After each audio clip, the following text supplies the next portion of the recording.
जिसको शैतान ने 18 बरस से बांध रखा था। You need to function well. क्या कवनेंट्स नहीं थे अब्राहम के साथ खुदा के?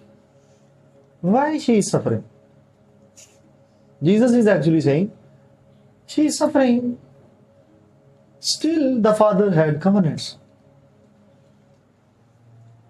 No understanding, ना प्यो दी ते ना covenants दी, ना गलबात दी, ना walk दी जड़ी खुदा ना करदा। सारी डिस्कशन में the focus of Jesus Christ is the genealogy. मैं तेरे अंदर उदा DNA है, पर वो DNA फंक्शन नहीं करन रहा।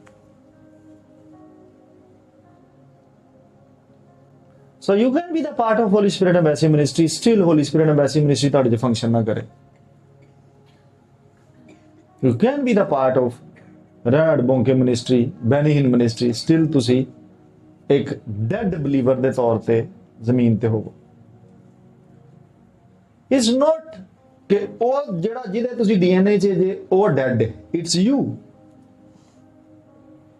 जिसको पार्टेक करना नहीं आता, जिसको कनेक्ट रहना नहीं आता, जिसको रिट्रीव करना नहीं आता, उस DNA में से कुछ निकालना नहीं आता, उसमें से रहकर कुछ चूसना नहीं आता।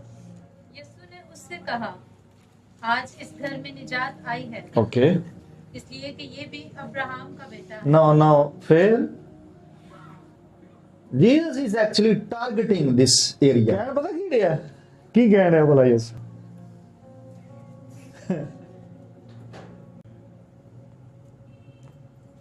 इसकी इंटरलिनियर इसकी ट्रांसलेशन ये बता रही है कि है तो अब्राहम दा पर निजात कोई नहीं आई, निजात अज ही आई।